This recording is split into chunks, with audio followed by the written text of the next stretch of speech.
Yeah, second chapter and the first module, that is connecting smart objects. As I said, in this chapter, we are going to discuss the communication criteria. That is, whatever network or the access technology that we use to connect IoT devices, each and every access technologies has to or follow the communication criteria. Okay, so let's see what are the different criteria that each and every access technologies must follow. Okay, the first communication criteria is range. What does it mean?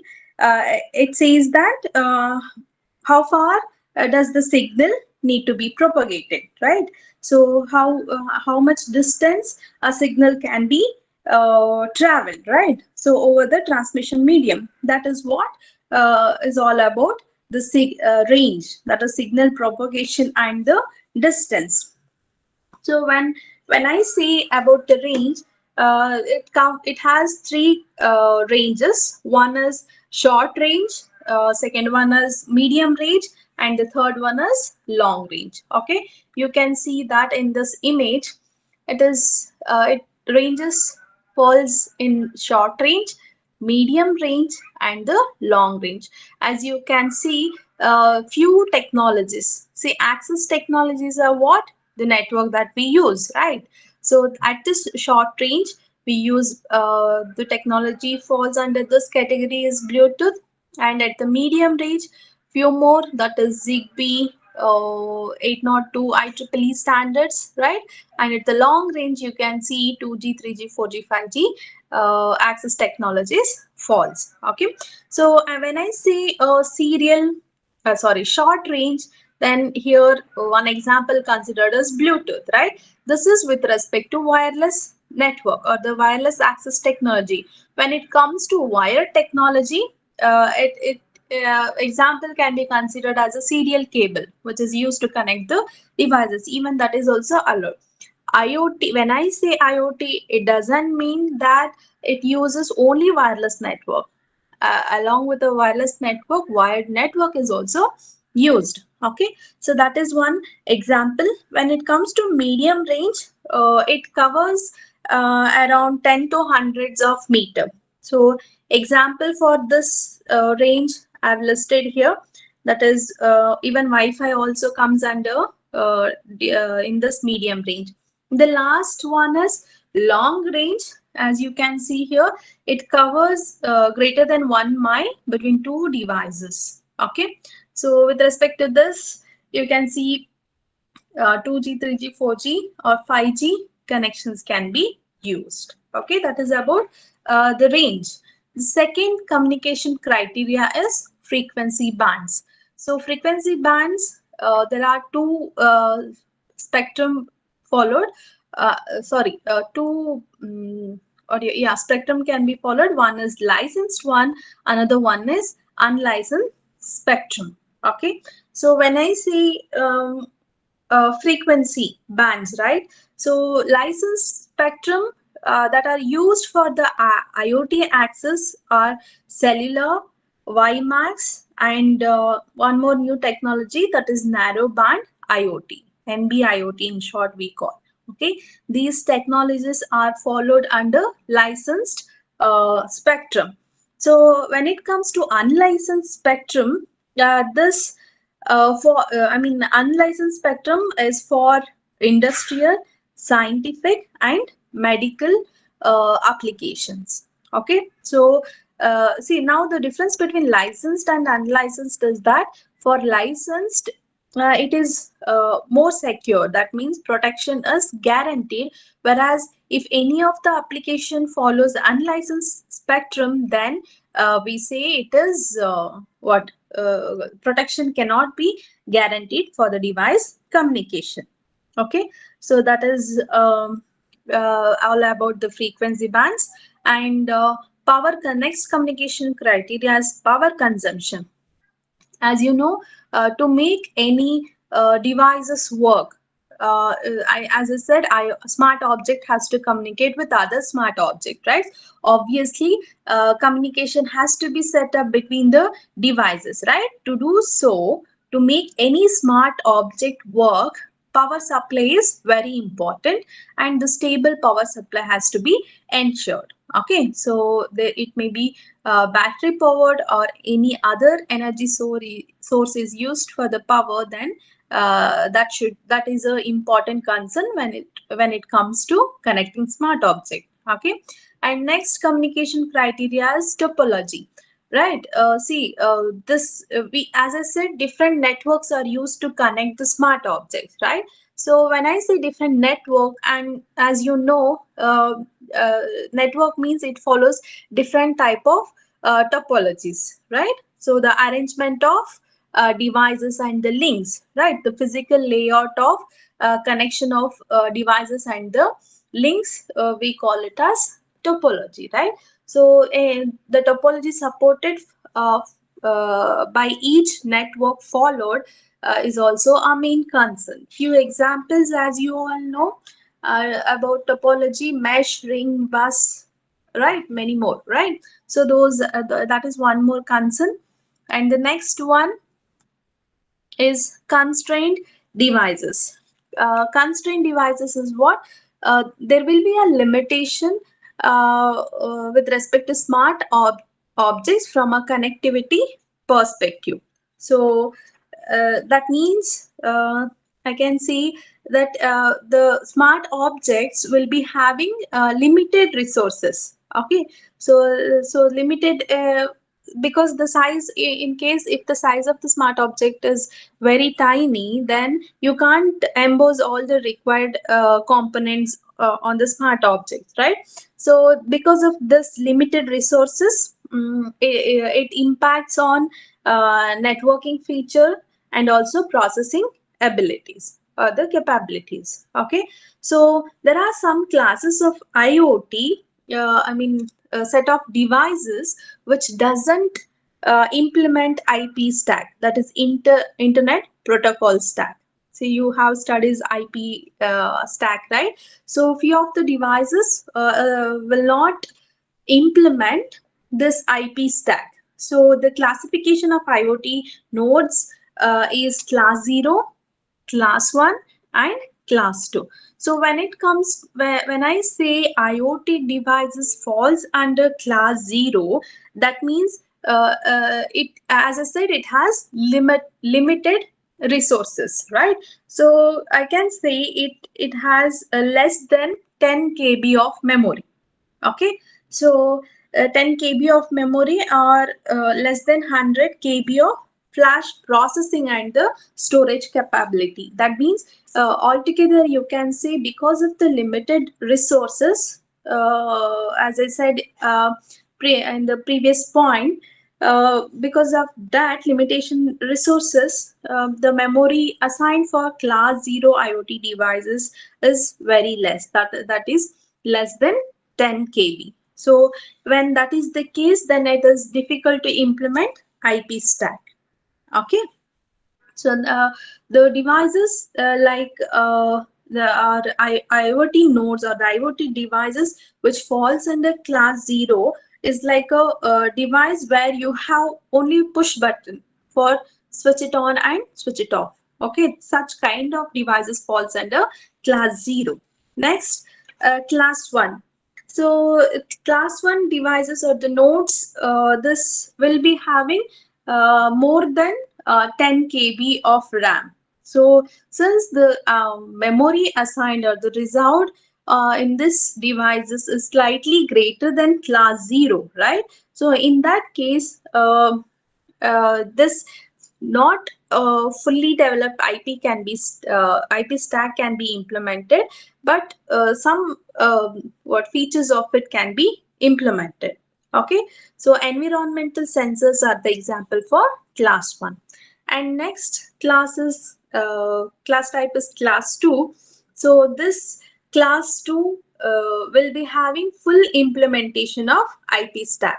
Why is that so? Because it has the memory storage or the storage capacity greater than class 1. Say it may goes up to 50 KB of memory and 250 KB of flash processing. Okay, so because of this, uh, full implementation of an IP stack can be done on the IoT devices. So example for this class 2 is smart power meter.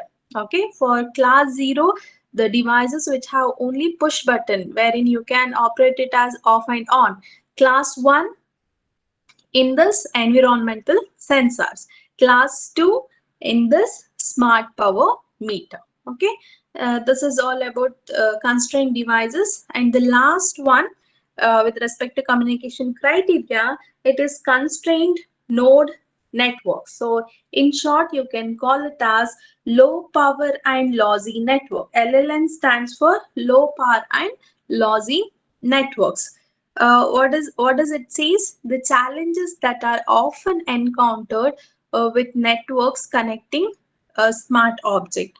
So that is when you need to connect smart object with the network, there are certain challenges, right? So that the challenger may be with respect to data rate and the throughput of the network, or latency and the determinism, or it may be overhead and the payload. So these are all the concerns that any communication or the access technology should address. Okay, I'll just summarize what we discussed so far. This communication criteria, the first one is range, second one is frequency band, third one is power consumption, fourth one is topology, fifth one is constrained devices, and sixth one is constrained node networks, or in short you can call it as low power and lossy network. Okay, so that is all about the communication criteria. Now next we'll move on. What are the different access technologies that are used to connect smart objects? I'll just repeat: the access technologies that are used to connect smart objects. Okay, so here listed only few of it. Okay, IEEE standard 802.15.4. So this technology is used as a wireless protocol for connecting smart objects. Okay, and next one, IEEE 802.15.4G and the IEEE 802.15.4E. This protocol, the access technology is used for the utilities and the smart cities deployment. And the next one, IEEE 1901.2A, this is used connecting smart object over power lines. Okay, and next IEEE 802.11AH, it is the base for this standard is 802.11. This is the base, okay, on which this technology has been built upon, and Wi-Fi standards that is used for the smart objects. Okay, now see, I just listed few of the access technologies used for connecting smart object, right? So in the next topic, we will be discussing the top. I mean, when I consider any one of the technology here, let's consider IEEE 802.15.4. So if I start to discuss about this wireless protocol, then these are the things that I'm going to cover. So when it comes to IEEE 802.15.4, under this I'll be discussing what is its standardization and alliances, and next physical layer of the technology, MAC layer of the technology, topology followed under the technology, security aspects with respect to that technology, and what are all the other competitive technologies with respect to this wireless protocol. Okay, so standardization and analysis, physical layer, MAC layer, topology, security, and competitive technologies. So let's start with the first one, that is IEEE 802.15.4. Okay, so this is actually, as you can see, it is a wireless access technology. Okay, and it is basically used for low data rate devices. See, the devices which has very less data rate. Okay, so for such devices, for such smart objects, this technology is used.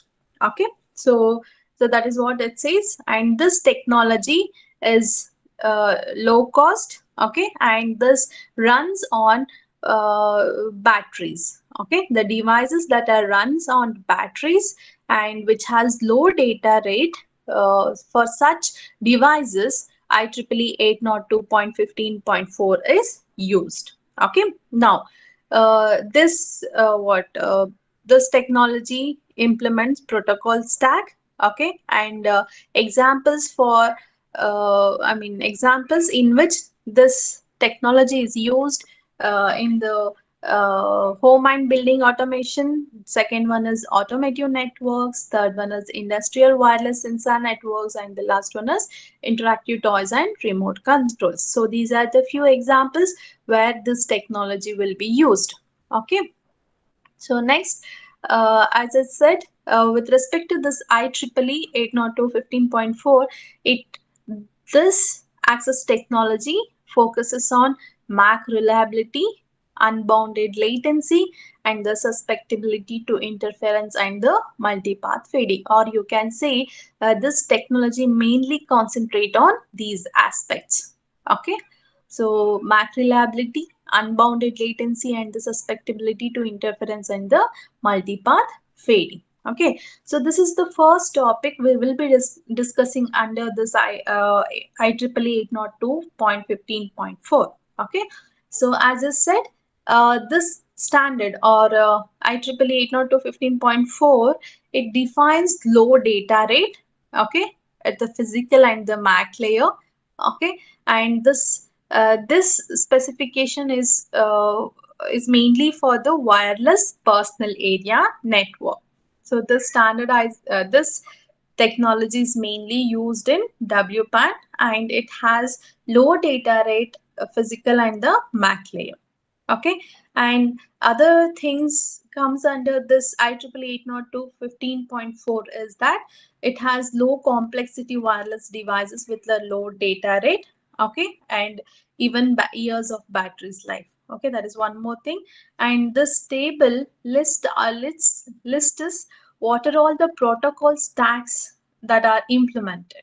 Okay, protocol stacks with respect to this access technology.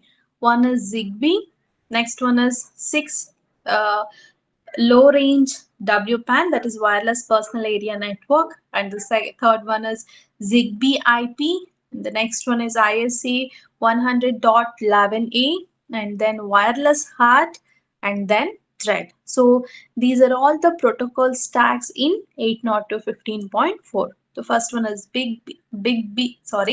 Zigbee. Next one is 6 LoWPAN, and the next Zigbee IP, and next one is ISA 100.11a, and the next one is wireless HART, and the last one is thread. Okay, so let's start with the Zigbee.